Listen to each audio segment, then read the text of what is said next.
ਪੰਜਾਬ ਦੀ ਸਿਆਸਤ ਕਿਸਾਨੀ ਸੰਘਰਸ਼ ਦੇ ਆਲੇ ਦੁਆਲੇ ਘੁੰਮ ਰਹੀ ਹੈ। ਕੇਂਦਰ ਸਰਕਾਰ ਦੇ ਵੱਲੋਂ ਕਾਨੂੰਨ ਬਣਾਏ ਗਏ ਅਤੇ ਉਸ ਦੇ ਉਲਟ ਪੰਜਾਬ ਸਰਕਾਰ ਨੇ ਵਿਧਾਨ ਸਭਾ ਦੇ ਵਿੱਚ ਸਪੈਸ਼ਲ ਸੈਸ਼ਨ ਬੁਲਾ ਕੇ 3 ਕਾਨੂੰਨ ਉਹਨਾਂ ਦੇ ਉਲਟ ਬਣਾ ਦਿੱਤੇ। ਪਰ ਇਹ ਚੀਜ਼ਾਂ ਹੁਣ ਮਾਹਿਰ ਅਤੇ ਵਿਰੋਧੀ ਤਰ੍ਹਾਂ ਇਹ ਕਹਿ ਰਹੀਆਂ ਨੇ ਕੈਪਟਨ ਅਮਰਿੰਦਰ ਸਿੰਘ ਨੇ ਸਿਆਸੀ ਪੱਤਾ ਖੇਡਿਆ ਆ 2022 ਨੂੰ ਲੈ ਕੇ। ਪਰ ਵਾਕਈ ਇਹ ਸਿਆਸੀ ਪੱਤਾ ਹੋਵੇਗਾ ਕਿ ਜਾਂ ਫਿਰ ਕਿਸਾਨੀ ਦੇ ਹੱਕ ਦੇ ਵਿੱਚ? ਇਸ ਬਾਰੇ ਚਰਚਾ ਕਰਨ ਦੇ ਲਈ ਮੇਰੇ ਨਾਲ ਵਿਧਾਇਕ ਪ੍ਰਗਟ ਸਿੰਘ ਹੈਗੇ ਆ, ਗੱਲਬਾਤ ਕਰਦੇ ਆ। ਸਰ, ਵਿਰੋਧੀ ਕਹਿ ਰਹੇ ਨੇ ਕਿ ਇਹ ਸਿਆਸੀ ਪੱਤਾ ਆ 2022 ਦੇ ਲਈ, ਕਿਸਾਨਾਂ ਨੂੰ ਕੋਈ ਲਾਹਾ ਨਹੀਂ ਆਉਣਾ ਇਹਦੇ ਨਾਲ। ਨਹੀਂ, ਉੱਥੇ ਬੜੀਆਂ ਖੁੱਲ੍ਹ ਕੇ ਗੱਲਾਂ ਹੋਈਆਂ ਵਿਧਾਨ ਸਭਾ ਦੇ ਵਿੱਚ। ਉੱਥੇ ਪਾਰਟੀਆਂ ਦੇ ਮੁਤਾਬਕ ਉਹਨਾਂ ਨੂੰ ਟਾਈਮ ਵੀ ਅਲਾਟ ਕੀਤਾ ਗਿਆ ਤੇ ਉਹਨਾਂ ਨੂੰ ਜਿਹੜੀਆਂ ਚੀਜ਼ਾਂ ਕਹਿਣੀਆਂ ਚਾਹੀਦੀਆਂ ਸੀ ਵਿਧਾਨ ਸਭਾ ਦੇ ਵਿੱਚ ਕਾਹਤੇ ਨਹੀਂ ਕਹੀਆਂ, ਉਹਨਾਂ ਨੂੰ ਕੌਣ ਰੋਕਦਾ ਸੀਗਾ? ਮੈਂ ਕਹਿੰਦਾ ਮੰਨ ਲਓ ਸਪੋਜ਼ 1% ਵੀ ਹਾਂ ਵੀ ਇਹ ਕਿਸਾਨਾਂ ਨੂੰ ਬਹੁਤ ਫਾਇਦੇ ਵਾਲਾ ਇਹ ਬਿੱਲ ਨਹੀਂ ਹੈਗਾ, ਉਹਨਾਂ ਨੂੰ ਕਿਸੇ ਨੇ ਰੋਕਿਆ ਸੀ? ਉਹਨਾਂ ਨੇ ਜਦੋਂ ਯੂਨੈਨੀਮਸ ਹੋਵੇ ਤਾਂ ਤੁਸੀਂ ਉਹਦਾ ਮਹਿਨਾ ਆਪਣੇ ਆਪ ਕੱਢ ਸਕਦੇ ਆ ਵੀ ਸਾਰੀਆਂ ਧਿਰਾਂ ਨੇ ਸਹਿਮਤੀ ਦਿੱਤੀ ਆ ਸਿਵਾਏ 2 MLA ਜਿਹੜੇ ਉਹਦੇ ਚੋਂ ਐਬਸੈਂਟ ਸੀਗੇ। ਤੇ ਫਿਰ ਬਾਹਰ ਆਣ ਕੇ ਇਹ ਕਹਿ ਦੇਣਾ ਕਿ ਇਹ ਸਿਆਸਤੀ ਪੱਤਾ ਹੈਗਾ ਔਰ ਇਦੋਂ ਵੱਧ ਜੇ ਕੋਈ ਗੱਲ ਹੋ ਸਕਦੀ ਹੈ ਤਾਂ ਫਿਰ ਉਹਨਾਂ ਨੂੰ ਕਹਿਣਾ ਚਾਹੀਦਾ ਸੀ ਵੀ ਬਈ ਆਹ ਕਾਨੂੰਨ ਤੁਸੀਂ ਠੀਕ ਬਣਾਇਆ ਹੈਗਾ ਪਰ ਇਹਦੇ ਵਿੱਚ ਆਹ ਵੀ ਪਾਉਣਾ ਚਾਹੀਦਾ ਜਾਂ ਇਹਦੇ ਵਿੱਚ ਆਹ ਵੀ ਐਡ ਕਰਨਾ ਚਾਹੀਦਾ ਸੀ। ਕੋਈ ਰੋਕਦਾ ਤਾਂ ਨਹੀਂ ਸੀਗਾ। ਆਮ ਆਦਮੀ ਪਾਰਟੀ ਵਾਲੇ ਜ਼ਿਆਦਾ ਰੌਲਾ ਪਾ ਰਹੇ ਆ। ਪਹਿਲਾਂ ਕੈਪਟਨ ਅਮਰਿੰਦਰ ਸਿੰਘ ਨੇ ਵੀ ਆਖਿਆ ਕਿ ਉਦੋਂ ਅਸੀਂ ਇਕੱਠੇ ਜਾ ਕੇ ਰਾਜਪਾਲ ਨੂੰ ਇਹ ਸੌਂਪ ਕੇ ਆਏ ਆ, ਤਾਂ ਉਦੋਂ ਕਿਉਂ ਨਹੀਂ ਚਰਚਾ ਹੋਈ? ਉਸ ਤੋਂ ਬਾਅਦ ਫਿਰ ਕਈ ਗੱਲਾਂ ਨਿਕਲ ਕੇ ਆਈਆਂ। ਭਗਵੰਤ ਮਾਨ ਹੋਣੀ ਕਹਿੰਦੇ ਨੇ ਕਿ ਜੇ ਸਾਨੂੰ ਪਹਿਲਾਂ ਦਿਖਾਇਆ ਹੁੰਦਾ ਤਾਂ ਇਹਦੇ ਵਿੱਚ ਜਿਹੜੇ ਟੈਕਨੀਕਲ ਪੁਆਇੰਟ ਆ ਅਸੀਂ ਉਹ ਕੱਢ ਕੇ ਲੋਕਾਂ ਗਾੜੀ ਰੱਖਦੇ। ਨਹੀਂ ਦੇਖੋ, ਇਹ ਤਾਂ ਗੱਲ ਠੀਕ ਹੈਗੀ ਆ ਵੀ ਉਦਣ ਹੀ ਬਿੱਲ ਜਿਹੜਾ ਲਿਆਂਦਾ ਗਿਆ, but at the same time ਦੇਖੋ ਇਹਦੇ ਵਿੱਚ ਵੀ ਬੜੇ ਕਾਨੂੰਨੀ ਮਾਹਰਾਂ ਦੀ, ਕਿਉਂਕਿ ਦੇਖੋ ਜਿਹੜੇ ਲੀਗਲ ਬੰਦੇ ਡੀਲ ਕਰਦੇ ਹੈਗੇ, ਜਿਹੜੇ ਕੌਨਸਟੀਟਿਊਸ਼ਨ ਨੂੰ ਡੀਲ ਕਰਦੇ ਹੈਗੇ ਆ, ਜਿਹੜੇ ਇੰਟਰਨੈਸ਼ਨਲ ਲਾਅ ਨੂੰ ਡੀਲ ਕਰਦੇ ਹੈਗੇ, ਉਹ ਸਾਰਿਆਂ ਦੀ ਸਲਾਹ ਲੈ ਕੇ ਹੀ ਜਿਹੜੀ ਇਹਦੀ ਡਰਾਫਟਿੰਗ ਹੋਈ ਆ। ਔਰ ਜਿਹੜੇ ਵੀ ਇਹਨਾਂ ਦੇ ਵਿਧਾਇਕ ਹੈ ਉਹਨਾਂ ਨੂੰ ਇਹ ਵੀ ਕਿਹਾ ਗਿਆ ਵੀ ਹਾਂ ਵੀ ਜੇ ਤੁਸੀਂ ਪੜ੍ਹਨਾ ਤੇ ਇਹਨੂੰ ਥੋੜ੍ਹਾ ਚਿਰ ਪੜ੍ਹ ਲਓ ਵੀ ਤਾਂ ਕਿ ਜਿਹੜੀ ਇਹ ਧਿਰ ਹੈਗੀ ਆ ਇਹ ਪਹਿਲਾਂ ਬੋਲ ਲਵੇ, ਤੁਹਾਨੂੰ ਜਿੰਨਾ ਤੁਹਾਡਾ ਸਮਾਂ ਆ ਉਹ ਜਿਹਨੇ ਵੀ ਬੋਲਣਾ ਬੋਲ ਲਵੇ। ਇੱਕ ਇਹਨਾਂ ਦੇ ਇੱਕ MLA ਨੇ ਤੇ ਇੱਥੋਂ ਤੱਕ ਵੀ ਕਿਹਾ ਵੀ ਕੈਪਟਨ ਅਮਰਿੰਦਰ ਸਿੰਘ ਜੀ ਦੇ ਜਦੋਂ ਇੱਥੇ ਦਰਸ਼ਨ ਕੀਤੇ ਤੇ ਫਿਰ ਉਦੋਂ ਇੱਦਾਂ ਦੀ ਕੀ ਗੱਲ ਹੋ ਗਈ ਸੀ ਵੀ ਜਿਹੜੀ ਆਮ ਆਦਮੀ ਪਾਰਟੀ ਦੇ MLA ਨੇ ਕਹੀ, ਪਾਰਟੀ ਆਮ ਪਾਰਟੀ ਦੇ ਇੱਕ MLA ਨੇ ਗੱਲ ਕਹੀ ਤੇ ਫਿਰ ਹੁਣ ਬਾਹਰ ਆਣ ਕੇ ਫਿਰ ਉਹਨਾਂ MLA ਨੂੰ ਇਹ ਸਮਝਾ ਕੇ ਭੇਜਿਆ ਕਰਨ ਵੀ ਉੱਥੇ ਕੀ ਗੱਲ ਕਰਨੀ ਕੀ ਗੱਲ ਨਹੀਂ ਕਰਨੀ। ਅੱਛਾ, ਤੁਹਾਨੂੰ ਪਰਸਨਲੀ ਕੀ ਲੱਗਦਾ ਇਸ ਬਿੱਲ ਨੂੰ? ਤੁਸੀਂ ਵੀ ਸਟੱਡੀ ਕੀਤਾ ਹੋਊਗਾ, ਉਦੋਂ ਤੁਸੀਂ ਵੀ ਉੱਥੇ ਬੈਠੇ ਸੀ, ਚਰਚਾ ਹੋਈ ਹੈ। ਇਸ ਬਿੱਲ ਦੇ ਵਿੱਚ ਕਮੀਆਂ ਕੀ ਨੇ ਤੇ ਫਾਇਦੇ ਕੀ ਨੇ ਕਿਸਾਨਾਂ ਦੇ? ਨਹੀਂ ਦੇਖੋ, ਇਹਦੇ ਵਿੱਚ ਬੇਸਿਕਲੀ ਤਾਂ ਦੇਖੋ ਜਦੋਂ ਇੱਕ ਹਿੰਦੁਸਤਾਨ ਦੀ ਸਰਕਾਰ ਨੇ ਇੱਕ ਕਾਨੂੰਨ ਪਾਸ ਕਰ ਲਿਆ, ਚਾਹੇ ਉਹ ਗਲਤ ਆ ਚਾਹੇ ਉਹ ਠੀਕ ਆ, ਪਹਿਲੀ ਗੱਲ ਤਾਂ ਜਿਹੜਾ ਐਗਰੀਕਲਚਰ ਆ ਉਹ ਸਟੇਟ ਸਬਜੈਕਟ ਆ। ਐਗਰੀਕਲਚਰ ਜਿਹੜਾ ਕੰਕਰੈਂਟ ਲਿਸਟ ਦੇ ਵਿੱਚ ਨਹੀਂ ਹੈਗਾ, ਲੇਕਿਨ ਇਹਨਾਂ ਨੇ ਉਹਨੂੰ ਬਿਜ਼ਨਸ ਐਂਡ ਕਮਰਸ ਦੇ ਵਿੱਚ ਆੜ ਕੇ ਤੇ ਉਹਨੂੰ ਉਹਦੇ ਵਿੱਚ ਪਾਸ ਕੀਤਾ, ਜਿਹੜਾ ਕਿ ਟੋਟਲੀ ਇਲੀਗਲ ਹੈਗਾ, ਉਹ ਨਹੀਂ ਹੋਣਾ ਚਾਹੀਦਾ। ਬਟ ਹੁਣ ਉਹ ਸਭ ਤੋਂ ਵੱਡੀ ਸਾਡੀ ਕਾਨੂੰਨੀ ਸਿਸਟਮ ਦਾ ਲੋਕਾਂ ਦੁਆਰਾ ਚੁਣੇ ਹੋਏ ਨੁਮਾਇੰਦਿਆਂ ਦਾ ਇੱਕ ਉੱਥੇ ਸਮੂਹ ਹੈਗਾ, ਲੇਕਿਨ ਉਹਨੂੰ ਹੁਣ ਸਾਡੀ ਇਹ ਨਲੀਫਾਈ ਨਹੀਂ ਕਰ ਸਕਦੀ, ਇਹਦੇ 'ਚ ਕੋਈ ਦੁਰਾਮਾ ਨਹੀਂ, ਇਹ ਸਭ ਨੂੰ ਪਤਾ ਆ। ਲੇਕਿਨ ਇੱਕ ਉਹਦਾ ਆਧਾਰ ਬਣ ਸਕਦਾ ਵੀ ਤਾਂ ਕਿ ਕੱਲ੍ਹ ਨੂੰ ਜਦੋਂ ਕੋਈ ਇਹੋ ਜਿਹੀ ਚੀਜ਼ਾਂ ਹੁੰਦੀਆਂ ਤੇ ਸੁਪਰੀਮ ਕੋਰਟ ਵੀ ਬੈਠੀ ਆ, ਕਿਉਂਕਿ ਸੁਪਰੀਮ ਕੋਰਟ ਦੇ ਵਿੱਚ ਹਮੇਸ਼ਾ ਹੀ ਜਿਹੜੀਆਂ ਕੌਨਸਟੀਟਿਊਸ਼ਨ ਦੇ ਮੁਤਾਬਕ ਜਿਹੜੀਆਂ ਚੀਜ਼ਾਂ ਹੁੰਦੀਆਂ ਉਹਨਾਂ ਨੂੰ ਚੈਲੰਜ ਕੀਤਾ ਜਾਂਦਾ। ਪ੍ਰੈਕਟੀਕਲ ਸਰ ਸੋਚੀਏ ਤਾਂ ਇਹਦੇ ਵਿੱਚ ਰਾਜ ਸਭਾ ਦੇ ਸਾਈਨ ਹੋਣੇ ਆ, ਉਸ ਤੋਂ ਬਾਅਦ ਰਾਸ਼ਟਰਪਤੀ ਦੇ ਸਾਈਨ ਹੋਣੇ ਆ, ਤੇ ਰਾਸ਼ਟਰਪਤੀ ਨੂੰ ਲੈ ਕੇ ਵੀ ਕਈ ਤਰ੍ਹਾਂ ਦੀ ਚਰਚਾ ਹੁੰਦੀ ਆ ਕਿ ਕੇਂਦਰ ਸਰਕਾਰ ਦੇ ਹੀ ਜੋ ਨਾ ਕਹਿਣਾ ਉਸੇ ਤਰੀਕੇ ਨਾਲ ਹੋਊਗਾ ਤੇ ਅਸੀਂ ਕੇਂਦਰ ਦੇ ਖਿਲਾਫ ਹੀ ਉਹ ਬਿੱਲ ਬਣਾ ਰਹੇ ਹਾਂ, ਕਾਨੂੰਨ ਬਣਾ ਰਹੇ ਹਾਂ। ਤੁਹਾਨੂੰ ਲੱਗਦਾ ਕਿ ਉਹ ਵਾਕਈ ਹੋ ਜਾਊਗਾ ਕਿ ਜਾਂ ਹਵਾ 'ਚ ਤੀਰ ਨੇ ਇਹ? ਨਹੀਂ, ਹਵਾ 'ਚ ਤੀਰ ਦੀ ਗੱਲ ਨਹੀਂ ਹੈ, ਪਰ ਹੋਰ ਸਾਡੇ ਕੋਲ ਚਾਰਾਜੋਈ ਵੀ ਕੋਈ ਨਹੀਂ ਹੈ। ਦੇਖੋ ਅਲਟੀਮੇਟਲੀ ਉਹਨੂੰ ਕੁਛ ਬੇਸ ਤਾਂ ਦੇਖੋ ਕਿਸਾਨ ਜਥੇਬੰਦੀਆਂ ਨੇ ਜੋ ਕਿਹਾ, ਉਹਨਾਂ ਦੇ ਵੀ ਕੋਈ 2-4 ਵਕੀਲ ਸੀਗੇ, ਜੋ ਸਰਕਾਰ ਦਾ ਸਿਸਟਮ ਆ, ਜੋ ਸਾਨੂੰ ਗੱਲ ਸਮਝ ਆਉਂਦੀ ਸੀ ਅਸੀਂ ਵੀ ਉਹ ਗੱਲ ਕਹੀ, ਲੇਕਿਨ ਉਹਦੇ ਤੋਂ ਇਲਾਵਾ ਵੀ ਜੇ ਕੋਈ ਗੱਲ ਹੋ ਸਕਦੀ ਆ ਤਾਂ ਮੈਨੂੰ ਲੱਗਦਾ ਕਰ ਲੈਣੀ ਚਾਹੀਦੀ ਆ। ਮੰਨ ਲਓ ਕਾਨੂੰਨ ਬਣਦੇ ਆ ਨਾ ਤੇ ਕੱਲ੍ਹ ਨੂੰ ਹੋਰ ਕੋਈ ਅਮੈਂਡਮੈਂਟ ਦੀ ਜ਼ਰੂਰਤ ਹੈਗੀ ਆ, ਕੋਈ ਹੋਰ ਲੱਗਦਾ ਹੈਗਾ ਵੀ ਯਾਰ ਇਸ ਮੁੱਦੇ ਤੇ ਵੀ ਸਾਨੂੰ ਕਹਿ ਲੈਣਾ ਚਾਹੀਦਾ, ਜਿਹਦੇ ਨਾਲ ਕਿਸਾਨ ਦਾ ਭਲਾ ਹੁੰਦਾ ਹੋਵੇ, ਸਾਨੂੰ ਉਹ ਗੱਲ ਕਰ ਲੈਣੀ ਚਾਹੀਦੀ। ਪ੍ਰਧਾਨ ਮੰਤਰੀ ਹੁਣੇ ਕਹਿੰਦੇ ਆ ਕਿ ਇਹ ਤਾਂ ਜੋ ਬਣ ਗਿਆ ਇਹ ਇਦਾਂ ਹੀ ਰਹਿਣਾ, ਨਾ ਇਹ 'ਚ ਸੋਧ ਹੋਣੀ ਆ ਨਾ ਇਹਦੇ 'ਚ ਬਦਲਾਅ ਹੋਣਾ ਕੋਈ, ਤੇ ਕਿਵੇਂ ਫਿਰ ਆਪਾਂ ਕਾਂਗਰਸ ਪਾਰਟੀ ਕਿਵੇਂ ਇੱਥੇ ਸਟੈਂਡ ਕਰਦੀ? ਕਿਉਂਕਿ ਕਿਸਾਨ ਸੜਕਾਂ ਦੇ ਉੱਪਰ ਆ, ਕਿਸਾਨ ਨੇ ਤਾਂ 4 ਤਰੀਕ ਤੱਕ ਥੋੜੀ ਜਿਹੀ ਢਿੱਲ ਦਿੱਤੀ ਆ। ਦੇਖੋ ਕਨਫਰੰਟੇਸ਼ਨ ਤਾਂ ਹੋ ਗਈ ਆ, ਪਰ ਮੈਨੂੰ ਲੱਗਦਾ ਕਨਫਰੰਟੇਸ਼ਨ ਚੋਂ ਨਿਕਲਣਾ ਕੁਝ ਨਹੀਂ ਹੈ। ਕਨਫਰੰਟੇਸ਼ਨ ਹੋਣੀ ਨਹੀਂ ਚਾਹੀਦੀ ਹੈ, ਨਾ ਸੂਬੇ ਲਈ ਚੰਗੀ ਆ ਤੇ ਨਾ ਦੇਸ਼ ਲਈ ਚੰਗੀ ਆ। ਤੇ ਮੈਨੂੰ ਤਾਂ ਐਂ ਲੱਗਦਾ ਹੁੰਦਾ, ਪ੍ਰੇਰਿਤ ਲੱਗਦਾ ਸਭ ਕੁਝ। ਇਹ ਮੈਨੂੰ ਤਾਂ ਲੱਗਦਾ ਜੋ ਬੀਜੇਪੀ ਪੋਲਰਾਈਜੇਸ਼ਨ ਕਰਦੀ ਆ, ਇੱਥੇ ਵੀ ਇਹ ਪੋਲਰਾਈਜੇਸ਼ਨ ਵਾਲਾ ਐਂਗਲ ਹੀ ਜਿਹੜਾ ਕਿਤੇ ਨਾ ਕਿਤੇ ਦਿੱਤਾ ਹੋ ਜੂਗੇ। ਇਹ ਤਾਂ ਪੰਜਾਬ ਹੈ, ਪੰਜਾਬ ਦੀ ਸਿਆਸਤ ਵੀ ਵੱਖਰੀ ਹੈ ਤੇ ਪੰਜਾਬ ਦੀ ਸੋਚ ਵੀ ਵੱਖਰੀ ਦੇਸ਼ ਨਾਲ। ਆਪਦੀ ਸਿਆਸਤ, ਪਰ ਕਈ ਵਾਰੀ ਉੱਥੇ ਦਿੱਲੀ 'ਚ ਜਿਹੜੇ ਬਹੁਤੇ ਇਦਾਂ ਦੇ ਸੋਚਣ ਵਾਲੇ ਹੁੰਦੇ ਆ ਤੇ ਉਹ ਇਦਾਂ ਦੀਆਂ ਗੱਲਾਂ ਜਿਹੜੀਆਂ ਉਹ ਪ੍ਰੋਜੈਕਸ਼ਨ ਜਿਹੜੀਆਂ ਦਿੰਦੇ ਹੈਗੇ ਆ। ਕਿਉਂਕਿ ਕੱਲ ਬੀਜੇਪੀ ਦਾ ਦਲਿਤਾਂ ਵਾਲਾ ਜਿਹੜਾ ਐਂਗਲ ਹੈਗਾ, ਅੱਜ ਤੱਕ ਤਾਂ ਬੀਜੇਪੀ ਨੇ ਇਦਾਂ ਦਾ ਕੁਝ ਕੀਤਾ ਨਹੀਂ। ਬੀਜੇਪੀ ਦਾ ਨਜ਼ਰੀਆ ਹੀ ਜਿਹੜਾ ਆ ਉਹ ਦਲਿਤ ਵਿਰੋਧੀ ਹੈਗਾ। ਉਹ ਕਹਿੰਦੇ ਤੁਹਾਡੀ ਸਰਕਾਰ ਦੇ ਖਿਲਾਫ ਅਸੀਂ ਰੋਸ ਪ੍ਰਦਰਸ਼ਨ ਕਰਨ ਲੱਗੇ ਸੀ, ਤੁਸੀਂ ਨਹੀਂ ਸਕਾਲਰਸ਼ਿਪ 3 ਸਾਲਾਂ ਤੋਂ ਦੇ ਰਹੇ ਪਿਛਲੇ। ਕੌਣ ਨਹੀਂ ਦੇ ਰਿਹਾ? ਬੇਸਿਕਲੀ ਦੇ ਤਾਂ ਗਵਰਨਮੈਂਟ ਆਫ ਇੰਡੀਆ ਨਹੀਂ ਰਹੀ। ਮੈਂ ਨਹੀਂ ਕਹਿੰਦਾ ਵੀ ਉਹਦੇ ਵਿੱਚ ਸਾਡਾ ਕੋਈ ਕਸੂਰ ਹੋਣਾ ਮਾੜਾ ਮੋਟਾ, ਮੈਂ ਨਹੀਂ ਕਹਿੰਦਾ ਵੀ ਨਹੀਂ, ਮੈਨੂੰ ਨਹੀਂ ਕੋਈ ਇਹਦਾ, ਕਿਉਂਕਿ ਜੇ ਕਹਾਂ ਵੀ ਮੈਨੂੰ ਬਹੁਤ ਜ਼ਿਆਦਾ ਇਸ ਮਿਨਿਸਟਰੀ ਦਾ ਵਿਚੋਲਿਓ ਤੁਹਾਡਾ ਵੀ ਕਸੂਰ ਉਹਨਾਂ ਹੀ ਬਰਾਬਰ ਦਾ ਬਣਦਾ। ਤੁਸੀਂ ਤਾਂ ਲੈ ਕੇ ਆਉਣੀ ਹੈ ਸਕਾਲਰਸ਼ਿਪ, ਤੁਸੀਂ ਲੈ ਕੇ ਆਉਣੀ ਤਾਂ ਤੁਸੀਂ ਸਟੇਟ ਦੇ ਲੋਕਾਂ ਨੂੰ ਦੇਣੀ। ਜਾਂ ਤਾਂ ਵਿਦਿਆਰਥੀਆਂ ਨੂੰ ਕਹਿ ਦਿਓ ਇਹਨਾਂ ਨੂੰ ਸਰਟੀਫਿਕੇਟ ਦਿਓ, ਇਹਨਾਂ ਨੂੰ ਪੜ੍ਹਾਓ, ਫਿਰ ਉੱਥੇ ਪੜ੍ਹਾਇਆ ਵੀ ਨਹੀਂ ਜਾ ਰਿਹਾ। ਮੈਂ ਤਾਂ ਇਹ ਕਹਿਣ ਡਿਆ ਕਿ ਸਾਡੀ ਵੀ ਥੋੜੀ ਬਹੁਤੀ ਜ਼ਿੰਮੇਵਾਰੀ, ਮੈਂ ਨਹੀਂ ਕਹਿੰਦਾ ਵੀ ਉਹਦੇ ਤੋਂ ਮੁਨਕਰ ਨਹੀਂ ਹੁੰਦਾ, but at the same time mainly ਤਾਂ ਗਵਰਨਮੈਂਟ ਆਫ ਇੰਡੀਆ ਜਿਹੜਾ ਆ ਉਹ ਸਕਾਲਰਸ਼ਿਪ ਦੇ ਪੈਸੇ ਨਹੀਂ ਦੇ ਰਹੀ। ਮੇਨਲੀ ਜਿਹੜਾ ਪ੍ਰਾਇਮਰੀਲੀ ਉਹਦੇ ਵਿੱਚ ਹੋ ਸਕਦਾ ਸਾਡੀ ਸਰਕਾਰ ਨੇ ਵੀ ਕਿਤੇ ਮਾੜੀ ਮੋਟੀ ਗਲਤੀ ਕੀਤੀ ਹੋਵੇ।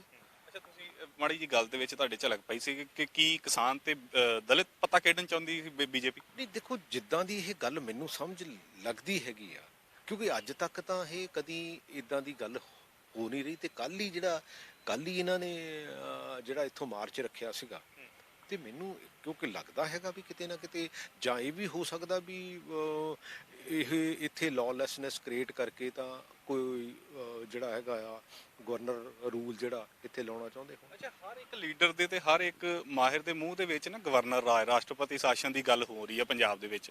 ਤੁਸੀਂ 75 ਵਾਲਾ ਸਮਾਂ ਵੇਖਿਆ ਹੋਊਗਾ, ਤਾਂ ਕੀ ਲੱਗਦਾ ਵਾਕਈ ਤੁਹਾਡੀ ਤਾਂ ਸਰਕਾਰ ਆ, ਤੁਹਾਡੀ ਜ਼ਿੰਮੇਵਾਰੀ ਪੂਰੀ ਬਣਦੀ ਹੈ, ਵਾਕਈ ਲੱਗਦਾ ਵਾ ਦਿਲ ਤੇ ਹੱਥ ਰੱਖ ਕੇ ਸੱਚ ਦੱਸਿਓ ਕਿ ਵਾਕਈ ਗਵਰਨਰ ਰਾਜ ਲੱਗ ਜਾਊਗਾ? ਨਹੀਂ ਦੇਖੋ, ਜਿਹੜੀ ਮੋਦੀ ਸਰਕਾਰ ਹੈ ਨਾ, ਉਹ ਕੁਛ ਵੀ ਕਰ ਸਕਦੀ ਹੈ। ਕਿਉਂਕਿ ਜਿਹੜਾ ਬੰਦਾ ਅੱਧੀ ਰਾਤ ਨੂੰ ਇਹ ਅਨਾਉਂਸ ਕਰ ਸਕਦਾ ਵੀ ਅੱਜ ਤੋਂ ਬਾਅਦ ਹੁਣ ਕੋਈ ਗੱਡੀ ਨਹੀਂ ਚੱਲੂਗੀ, ਲਾਕਡਾਊਨ ਟੋਟਲ ਹੋਊਗਾ, ਜਦੋਂ ਕਿ 15 ਤੋਂ 20 ਕਰੋੜ ਬੰਦਾ ਹਮੇਸ਼ਾ ਹਿੰਦੁਸਤਾਨ ਦੇ ਵਿੱਚ ਮੂਵਮੈਂਟ 'ਚ ਰਹਿੰਦਾ ਹੈਗਾ। 8 ਵਜੇ ਅਨਾਉਂਸ ਕਰ ਦਿੰਦਾ ਵੀ ਡੀਮੋਨੇਟਾਈਜੇਸ਼ਨ ਹੋ ਗਈ, ਸਾਰਾ ਕੁਝ ਬੰਦ, 126 ਬੰਦੇ ਮਰ ਗਏ, GST ਹੋ ਗਈ। ਸੋ ਇਹ ਜਿਹੜੇ ਫੈਸਲੇ ਹੈਗੇ ਆ, ਕਿਉਂਕਿ ਇਹੋ ਜਿਹੇ ਫੈਸਲੇ ਤਾਂ ਮੋਦੀ ਸਰਕਾਰ ਲੈ ਰਹੀ ਆ ਔਰ ਇਹਨਾਂ 'ਚ ਲੈਣ ਦੀ ਕਪੈਸਿਟੀ ਹੈਗੀ ਆ। ਉਹ ਵੀ ਚੀਜ਼ਾਂ ਹੁੰਦੀਆਂ ਨੇ ਕਿ ਪੰਜਾਬ ਦਾ ਮਾਹੌਲ ਖਰਾਬ ਹੋ ਜੇ ਸਟੇਟ ਗਵਰਨਮੈਂਟ ਤੋਂ ਨਹੀਂ ਸੰਭਲ ਰਿਹਾ, ਤੇ ਰਾਸ਼ਟਰਪਤੀ ਸ਼ਾਸਨ ਤਾਂ ਫੇਰ ਲੱਗਦਾ ਹੈ ਨਾ। ਤੁਹਾਨੂੰ ਲੱਗਦਾ ਕਿ ਇਦਾਂ ਚੱਲਦੇ ਫਿਰਦੇ ਵੀ ਲੱਗ ਜਾਊਗਾ? ਨਹੀਂ, ਕੋਈ ਦੇਖੋ ਮਾਨਸਿਕਤਾ ਨੂੰ ਕੀ ਕਿਹਾ ਜਾ ਸਕਦਾ। ਇਹੋ ਜੀ ਮਾਨਸਿਕਤਾ ਜਿਹੜੀ ਹੈਗੀ ਆ ਉਹਨੂੰ ਮੈਂ ਡਿਨਾਈ ਤਾਂ ਨਹੀਂ ਕਰ ਸਕਦਾ। ਕੈਪਟਨ ਅਮਰਿੰਦਰ ਸਿੰਘ ਵੀ ਕਹਿੰਦੇ ਨੇ ਕਿ ਮੇਰੀ ਜੇਬ 'ਚ ਤਾਂ ਅਸਤੀਫਾ ਪਿਆ ਆ, ਕਿਤੇ ਨਾ ਕਿਤੇ ਫਿਰ ਇਹ ਤਾਂ ਨਹੀਂ ਹੋ ਜਾਊਗਾ ਕਿ ਸਾਰੇ 3 ਸਾਲਾਂ ਦੇ ਜਿਹੜੇ ਕੰਮਕਾਰ ਆ ਕਾਂਗਰਸ ਨੇ ਕੀਤੇ ਜਾਂ ਨਹੀਂ ਕੀਤੇ, ਉਹਨਾਂ ਉੱਤੇ ਪਰਦਾ ਪਾਉਣ ਦੀ ਕੋਸ਼ਿਸ਼ ਕਰ ਰਹੇ ਆ ਕਿਸਾਨ ਦਾ ਮੁੱਦਾ ਚੱਕ ਕੇ? ਨਹੀਂ ਦੇਖੋ ਲੋਕੀ ਅੱਜ ਕੱਲ ਮਨਦੀਪ ਬਹੁਤ ਸਿਆਣੇ ਆ, ਇਹ ਵੀ ਇਸ਼ੂ ਹੈਗਾ, ਲੇਕਿਨ ਲੋਕੀ ਉਹ ਵੀ ਭੁੱਲਦੇ ਨਹੀਂ ਹੈ। ਜਦੋਂ ਇਲੈਕਸ਼ਨਾਂ ਆਉਂਦੀਆਂ ਨਾ, ਉਹ ਸਾਰੀਆਂ ਚੀਜ਼ਾਂ ਸਾਹਮਣੇ ਆਉਂਦੀਆਂ। ਐਕਚੁਅਲੀ ਕੋਈ ਪੋਲੀਟੀਸ਼ੀਅਨ ਭੁਲਾਉਣ ਦੀ ਕੋਸ਼ਿਸ਼ ਕਰ ਲਵੇ ਤਾਂ ਅਲੱਗ ਗੱਲ ਆ, ਪਰ ਲੋਕਾਂ ਨੂੰ ਅੱਜ ਦੀ ਤਰੀਕ 'ਚ ਹਰ ਚੀਜ਼ ਪਤਾ ਆ, ਕਿਉਂਕਿ ਸੋਸ਼ਲ ਮੀਡੀਆ ਹੋਇਆ, ਆਪਣਾ ਆਹ ਮੀਡੀਆ ਹੋਇਆ। ਕਿਉਂਕਿ ਅੱਜ ਦੀ ਤਰੀਕ 'ਚ ਜਿਹੜੀ ਮੈਂ ਹੀ ਕੋਈ ਪੁਰਾਣੀ ਗੱਲ ਕਹੀ ਹੋਈ, ਤੁਸੀਂ ਉਹੀ ਇਹਦੇ ਬਰਾਬਰ 'ਚ ਖੜ ਕੇ ਚਲਾ ਦੇਣੀ ਆ, ਕਿਉਂਕਿ ਤੂੰ ਪੁਰਾਣੀ ਕਟਿੰਗ ਕੱਢਣੀ ਆ, ਨਾਲ ਲਾ ਦੇਣੀ ਵੀ ਪਹਿਲਾਂ ਤਾਂ ਤੂੰ ਆਹ ਕਹਿੰਦਾ ਹੁੰਦਾ ਸੀ ਤੇ ਹੁਣ ਆਹ ਕਹਿੰਦਾ। ਸੋ ਇਸ ਕਰਕੇ ਇਹ ਲੁਕੀਆਂ ਚੀਪੀਆਂ ਚੀਜ਼ਾਂ ਨਹੀਂ ਹੈ। ਕਹਿੰਦੇ 1 ਸਾਲ ਰਹਿ ਗਿਆ, ਹੁਣ ਜੇ ਅਸਤੀਫਾ ਦੇਣਾ ਵੀ ਪੈ ਗਿਆ, ਸਰਕਾਰ ਭੰਗ ਕਰਨੀ ਵੀ ਪੈਗੀ, ਤੇ ਕੋਈ ਬਹੁਤੀ ਔਖੀ ਗੱਲ ਨਹੀਂ ਕਿ ਅਗਲੇ 5 ਸਾਲ ਫਿਰ ਭਰੇ ਦੇ ਧਰਾਏ ਪਏ। ਨਹੀਂ ਦੇਖੋ, ਲੋਕੀ ਸਿਆਣੇ ਆ, ਮੈਂ ਤਾਂ ਫਿਰ ਇਹੀ ਗੱਲ ਕਹਿਣਾ, ਲੋਕੀ ਹਰ ਚੀਜ਼ ਨੂੰ ਘੋਖਦੇ ਆ, ਨਾਪਦੇ ਆ, ਤੇ ਉਹਦੇ ਵਿੱਚ ਬੈਸਟ ਐਬਿਲਿਟੀ ਦੇ ਮੁਤਾਬਕ ਜੋ ਬੈਸਟ ਰਿਜ਼ਲਟ ਦੇਣੇ ਹੁੰਦੇ ਉਹ ਦਿੰਦੇ ਆ। ਤੁਸੀਂ ਤਾਂ ਪਰਸਨਲ ਦੱਸਿਓ ਵੀ ਕੈਪਟਨ ਅਮਰਿੰਦਰ ਸਿੰਘ ਇਸ ਮੁੱਦੇ ਤੇ ਅਸਤੀਫਾ ਦੇ ਸਕਦੇ ਨੇ? ਨਹੀਂ, ਜੇ ਜ਼ਰੂਰਤ ਪਈ ਤਾਂ ਡੈਫੀਨੇਟਲੀ ਦੇ ਸਕਦੇ ਆ। ਤੁਹਾਡੀ ਜੇਬ 'ਚ ਅਸਤੀਫਾ ਪਿਆ ਹੈ ਕਿ ਜਿੱਦਾਂ ਕੈਪਟਨ ਸਾਹਿਬ ਦੀ 'ਚ ਪਿਆ? ਕੋਈ ਕਿਸਾਨੀ ਲਈ ਆਪਾਂ ਨੂੰ ਜੋ ਵੀ ਕਰਨਾ ਪਿਆ, ਦੇਖੋ ਮੈਂ ਕੋਈ ਉਹਦੇ 'ਚ ਇਹ ਨਹੀਂ ਕਹਿੰਦਾ ਕਿ ਮੈਨੂੰ ਬੈਸਟ ਨੌਲੇਜ ਹੈਗੀ ਆ, ਪਰ ਕਿਸਾਨੀ ਲਈ ਜੋ ਵੀ ਕਰਨਾ ਪਿਆ ਉਹ ਡੈਫੀਨੇਟਲੀ ਆਪਾਂ ਕਰਨ ਨੂੰ ਤਿਆਰ ਆ। ਹੁਣ ਜਿਹੜਾ ਬਿੱਲ ਪਾਸ ਕੀਤਾ ਆ, ਪ੍ਰੈਕਟੀਕਲ ਦੱਸੋ ਕਿ ਇਹਨੂੰ ਕਿਸ ਤਰੀਕੇ ਨਾਲ ਇੰਪਲੀਮੈਂਟ ਕਰਾਂਗੇ ਆਪਾਂ, ਕਿਉਂਕਿ ਸਾਈਨ ਬਹੁਤ ਘੱਟ ਚਾਂਸ ਲੱਗਦੇ ਆ ਕਿ ਰਾਸ਼ਟਰਪਤੀ ਸਾਈਨ ਕਰਨਗੇ। ਚਲੋ ਕਰ ਦੇਣ ਤਾਂ ਚੰਗੀ ਗੱਲ ਹੈ, ਕਿਸਾਨੀ ਦੇ ਹੱਕ ਦੇ ਵਿੱਚ ਗੱਲ ਹੋ ਜੂਗੀ, ਪਰ ਇਹਨੂੰ ਕਿਸ ਤਰੀਕੇ ਨਾਲ ਅਸੀਂ ਪ੍ਰੈਕਟੀਕਲ ਕਿਵੇਂ ਸੋਚ ਕੇ ਦੇਖੀਏ? ਦੇਖੋ, ਹੈ ਤਾਂ ਬਹੁਤੀ ਕਲੈਰਿਟੀ ਨਹੀਂ ਹੈਗੀ, ਮੈਂ ਵੀ ਕਹਿ ਦਵਾਂ ਕਿ ਇਹਦੇ 'ਚ ਬਹੁਤ, ਇਹ CM ਸਾਹਿਬ ਨੇ ਖੁਦ ਹਾਊਸ ਦੇ ਵਿੱਚ ਕਿਹਾ ਤੁਸੀਂ ਵੀ ਮੰਨਦੇ ਹੋ ਕਿ ਕਲੈਰਿਟੀ ਹੈ ਨਹੀਂ ਗੀ ਸਾਨੂੰ? ਕਲੈਰਿਟੀ ਦੇਖੋ, ਕਲੈਰਿਟੀ ਕਿਵੇਂ ਹੋ ਸਕਦੀ ਆ? ਤੁਹਾਨੂੰ ਦੱਸਿਆ ਵੀ ਸੁਪਰੀਮ ਜਿਹੜਾ ਹੈਗਾ ਉਹ ਸਾਡੇ ਦੇਸ਼ ਦੀ ਪਾਰਲੀਮੈਂਟ ਹੈਗੀ ਆ। ਉਸ ਪਾਰਲੀਮੈਂਟ ਨੇ ਬੇਸਿਕਲੀ ਇੱਕ ਕਲੌਜ਼ ਨੂੰ ਯੂਜ਼ ਕਰਕੇ, ਰਾਦਰ ਯੂਜ਼ ਨਹੀਂ ਕਰਕੇ, ਮਿਸਯੂਜ਼ ਕਰਕੇ, ਤੇ ਜਿਹੜੇ ਇਹ ਖੇਤੀਬਾੜੀ ਦੇ ਬਿੱਲ ਜਿਹੜੇ ਹੈਗੇ ਆ, 3 ਜਿਹੜੇ ਆ ਉਹ ਲੈ ਆਂਦੇ ਤਾਂ ਕਿ ਇਹਨੂੰ ਕਿਸੇ ਨਾ ਕਿਸੇ ਤਰ੍ਹਾਂ ਡਾਊਨ ਕੀਤਾ ਜਾ ਸਕੇ। ਉਹ ਲੈ ਤਾਂ ਆਂਦੇ ਹੈਗੇ ਆ, ਲੇਕਿਨ ਅਲਟੀਮੇਟਲੀ ਹੁਣ ਉਹਨੂੰ ਚੈਲੰਜ ਕਰਨ ਲਈ ਕੋਈ ਗਰਾਊਂਡ ਵੀ ਚਾਹੀਦੀ ਹੈ। ਉਸ ਗਰਾਊਂਡ ਲਈ ਅਸੀਂ ਵੀ ਆਰ ਰੈਡੀ ਕਿ ਹਾਂ ਵੀ ਇਹਨੂੰ ਚੈਲੰਜ ਕਰਨਾ ਹੈਗਾ। ਜਿਸ ਲੈਵਲ ਤੱਕ ਵੀ ਚੈਲੰਜ ਕਰਨਾ ਪਿਆ ਕਰਾਂਗੇ, ਡੈਫੀਨਿਟਲੀ ਕਰਾਂਗੇ। ਅੱਛਾ, ਤੁਹਾਡੇ ਮਿੱਤਰ ਦੀ ਅੱਜ ਕੱਲ੍ਹ ਬੜੀ ਚਰਚਾ ਹੋ ਰਹੀ ਹੈ, ਕਹਿੰਦੇ ਵੀ ਉਹਨਾਂ ਦਾ ਵੀ ਸੁਭਾਅ ਥੋੜਾ ਜਿਹਾ ਨਰਮ ਹੋਇਆ ਲੱਗਦਾ ਕੈਪਟਨ ਅਮਰਿੰਦਰ ਸਿੰਘ ਹੋਣਾ ਦੇ ਲਈ। ਕੀ ਗੱਲ ਹੋ ਗਈ, ਕੇਕ ਕੱਟਣ ਤੋਂ ਬਾਅਦ ਜ਼ਿਆਦਾ ਸਮੂਥ ਹੋ ਗਏ ਜਾਂ ਬਿੱਲ ਐਡਾ ਵਧੀਆ ਸੀਗਾ ਕਿ ਉਹਨਾਂ ਨੇ ਤਾਰੀਫਾਂ ਦੇ ਪੁੱਲ ਬੰਨੇ ਉੱਤੇ ਕੈਪਟਨ ਅਮਰਿੰਦਰ ਸਿੰਘ ਹੋਣਾ? ਇਹ ਤਾਂ ਯਾਰ ਉਹ ਕੋਈ ਦੱਸ ਸਕਦੇ, ਮੈਂ ਤਾਂ ਕੀ ਦੱਸ ਸਕਦਾ। ਦੋਸਤ ਤਾਂ ਮੇਰਾ ਹੈਗਾ, ਮੈਂ ਕਦੋਂ ਕਹਿੰਦਾ ਨਹੀਂ ਹੈਗਾ। ਤਾਂ ਕਹਿੰਦੇ ਵੀ ਦੋਸਤ ਦਿਲ ਦੀਆਂ ਜਾਣਦੇ ਹੁੰਦੇ ਆ, ਇਕੱਠੇ ਬੈਠੇ ਸੀਗੇ ਉੱਥੇ, ਤੁਸੀਂ ਇਕੱਠੇ ਪਿਛਲੇ ਪਾਸੇ? ਨਹੀਂ, ਗਏ ਵੀ ਇਕੱਠੇ ਸੀਗੇ, ਬੈਠੇ ਵੀ ਇਕੱਠੇ ਸੀਗੇ, ਬਟ ਉਹ ਦੱਸ ਸਕਦੇ ਇੰਡੀਵਿਜੂਅਲੀ, ਮੈਂ ਤਾਂ ਨਹੀਂ ਦੱਸ ਸਕਦਾ। ਅੱਛਾ, ਕਹਿੰਦੇ ਵੀ ਹੁਣ ਪੰਜਾਬ ਦੇ ਵਿੱਚ ਉਹਨਾਂ ਨੂੰ ਇੱਕ ਵਧੀਆ ਤੋਹਫਾ ਦੇਣਾ, ਕੇਕ ਤਾਂ ਕੱਟਤਾ ਹਰੀਸ਼ ਰਾਵਤ ਹੋਣਾ ਨੇ, ਕਹਿੰਦੇ ਕਿ ਵਧੀਆ ਇੱਕ ਤੋਹਫਾ ਦੇਵਾਂਗੇ। ਉਹ ਤੋਹਫਾ ਕਿਹੜਾ ਹੋ ਸਕਦਾ? ਦੇਖੋ ਅਲਟੀਮੇਟਲੀ ਉਹ ਹਿੱਸਾ, ਜਿੰਨੀ ਕੁ ਗੱਲ ਸਮਝ ਆਉਂਦੀ ਮੈਨੂੰ ਵੀ ਇੰਨੀ ਕੁ ਗੱਲ ਸਮਝ ਆਉਂਦੀ। ਮੈਂ ਕਹਾਂ ਵੀ ਮੈਨੂੰ ਬਹੁਤ ਜ਼ਿਆਦਾ ਪਤਾ ਹੈਗਾ, ਮੈਨੂੰ ਇੰਨਾ ਨਹੀਂ ਪਤਾ ਹੈਗਾ, ਬਟ ਚੰਗਾ ਬੰਦਾ ਚੰਗੇ ਸਿਸਟਮ ਦਾ ਹਿੱਸਾ ਰਹਿਣਾ ਚਾਹੀਦਾ, ਕਿਉਂ ਨਹੀਂ ਰਹਿਣਾ ਚਾਹੀਦਾ। ਪ੍ਰਗਟ ਸਿੰਘ ਜੀ, ਪਹਿਲੇ ਦਿਨ ਜਦੋਂ ਸੈਸ਼ਨ ਦਾ ਪਹਿਲਾ ਦਿਨ ਸੀਗਾ, ਉਦੋਂ ਤੇ ਕਹਿੰਦੇ ਅੱਖਾਂ ਨਹੀਂ ਮਲਾਈਆਂ ਮੁੱਖ ਮੰਤਰੀ ਸਾਹਿਬ ਤੇ ਸਿੱਧੂ ਸਾਹਿਬ ਨੇ, ਤੇ ਅਗਲੇ ਦਿਨ ਬੜਾ ਨਰਮ ਹੋ ਗਏ। ਕੀ ਗੱਲ ਹੋ ਗਈ, ਇੰਨੇ ਇੱਕੋ ਰਾਤ ਦੇ ਵਿੱਚ ਐਡਾ ਪਲਟ ਕਿਦਾਂ ਹੋ ਗਿਆ ਕੰਮ ਕਿ ਬੜਾ ਸਮੂਥ ਹੋ ਗਏ? ਮੁੜ ਕੇ ਤਾਂ ਵਾਹਵਾ ਕੀਤੀ ਉਹ ਬੜੀ ਉਹਨਾਂ ਨੇ। ਇਹ ਤਾਂ ਯਾਰ ਤੁਸੀਂ ਦੱਸ ਸਕਦੇ ਆ ਜਾਂ ਉਹ ਦੱਸ ਸਕਦਾ, ਮੈਂ ਤਾਂ ਕੁਝ ਨਹੀਂ ਇਹਦੇ ਬਾਰੇ ਕਹਿ ਸਕਦਾ। ਸਾਡੇ ਤਾਂ ਇਹੀ ਮਨਸ਼ੇ ਕਹਿੰਦੇ ਨਾ ਕਿ ਸਾਨੂੰ ਲੱਗਦਾ ਕਿ ਸ਼ਾਇਦ ਤੁਹਾਡਾ ਮਨਸ਼ਾ ਤੁਸੀਂ ਸੋਚ ਸਕਦੇ ਆ ਨਾ, ਮੈਨੂੰ ਤਾਂ ਹੁਣ ਇਸ ਬਾਰੇ ਪਤਾ ਨਹੀਂ। ਹੁਣ ਜਾਂ ਉਹ ਦੱਸ ਸਕਦਾ, ਤੁਸੀਂ ਉਹਨੂੰ ਪੁੱਛ ਕੇ ਦੇਖ ਸਕਦੇ ਵੀ ਹਾਂ ਵੀ ਤੁਸੀਂ ਇਹ ਕਿਉਂ ਕੀਤਾ, ਮੈਂ ਤਾਂ ਨਹੀਂ ਕਹਿ ਸਕਦਾ। ਪ੍ਰਗਟ ਸਿੰਘ, ਕਿਸਾਨੀ ਮੁੱਦੇ ਨੂੰ ਲੈ ਕੇ ਕਿੱਥੋਂ ਕੁ ਤੱਕ ਜਾ ਸਕਦੇ ਆ? ਅਸਤੀਫੇ ਤਾਂ ਬਹੁਤ ਛੋਟੀ ਜੀ ਗੱਲ ਰਹਿ ਜਾਂਦੀ ਨੇ ਫਿਰ ਜਦੋਂ ਕਿਸਾਨੀ ਦੀ ਗੱਲ ਹੋ ਜੇ, ਕਿਉਂਕਿ ਤੁਸੀਂ ਵੀ ਕਿਸਾਨ ਪਰਿਵਾਰ ਚੋਂ ਹੀ ਹੋ, ਅਸੀਂ ਵੀ ਕਿਸਾਨ ਪਰਿਵਾਰ ਚੋਂ ਆ।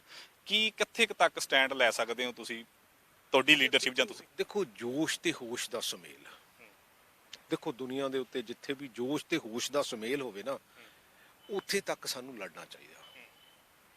ਕਿਉਂਕਿ ਹੁੰਦਾ ਕੀ ਆ, ਕਈ ਵਾਰੀ ਚਾਹੇ ਛੁਰੀ ਖਰਬੂਜੇ ਤੇ ਡਿੱਗ ਪਵੇ, ਚਾਹੇ ਖਰਬੂਜਾ ਛੁਰੀ ਤੇ ਡਿੱਗ ਪਵੇ, ਕਈ ਵਾਰੀ ਨਹੀਂ ਕੱਟਿਆ ਖਰਬੂਜਾ ਹੀ ਜਾਂਦਾ। ਸਾਨੂੰ ਉਹਦਾ ਨੁਕਸਾਨ ਨਹੀਂ ਕਰਾਉਣਾ ਚਾਹੀਦਾ, ਲੇਕਿਨ ਸਾਨੂੰ ਉੱਥੇ ਤੱਕ ਲੜਨਾ ਵੀ ਚਾਹੀਦਾ ਜਿੱਥੋਂ ਤੱਕ ਸਾਡੀ ਬੇਸਿਕਲੀ ਕਪੈਸਿਟੀ ਹੋਵੇ ਵੀ ਹਾਂ ਵੀ ਅਸੀਂ ਇਸ ਕਪੈਸਿਟੀ ਦੇ ਵਿੱਚ ਲੜਨਾ। ਔਰ ਪੰਜਾਬੀ ਹਮੇਸ਼ਾ ਲੜਦਾ ਆਇਆ।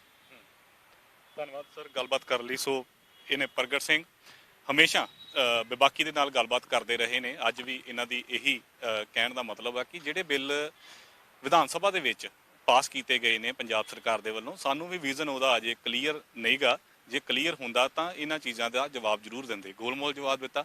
ਪਰ ਇਸ ਚੀਜ਼ ਨੂੰ ਲੈ ਕੇ ਪੰਜਾਬ ਦੀ ਸਿਆਸਤ ਤਾਂ ਜ਼ਰੂਰ ਭਖੀ ਹੋਈ ਹੈ, ਕਿਉਂਕਿ ਇਧਰੋਂ ਬਿੱਲ ਤਾਂ ਪਾਸ ਕਰ ਦਿੱਤੇ ਵਿਧਾਨ ਸਭਾ ਦੇ ਵਿੱਚ, ਪਰ ਰਾਜਪਾਲ ਦੇ ਸਾਈਨ ਹੋਣੇ ਆ, ਉਸ ਤੋਂ ਬਾਅਦ ਰਾਸ਼ਟਰਪਤੀ ਦੇ ਸਾਈਨ ਹੋਣੇ ਆ, ਤਾਂ ਰਾਸ਼ਟਰਪਤੀ ਦੇ ਸਾਈਨ ਹੋਣ ਤੋਂ ਬਾਅਦ ਹੀ ਇਹ ਕਾਨੂੰਨ ਲਾਗੂ ਹੋਊਗਾ। ਨਹੀਂ ਤਾਂ ਅੰਦਾਜ਼ੇ ਸਹੀ ਸਾਬਤ ਹੋ ਸਕਦੇ ਹੈ ਕਿ ਇਹ ਸਿਰਫ ਤੇ ਸਿਰਫ ਸਿਆਸੀ ਸਟੰਟ ਹੈ, ਬਲਕਿ ਕਿਸਾਨਾਂ ਨੂੰ ਇਸ ਦਾ ਕੋਈ ਲਾਭ ਨਹੀਂ ਹੋਵੇਗਾ। ਕੈਮਰਾਮੈਨ ਮਨੀਸ਼ ਦੇ ਨਾਲ ਮਨਦੀਪ ਸਿੰਘ, ਡੇਲੀ ਪੋਸਟ ਪੰਜਾਬੀ, ਜਲੰਧਰ।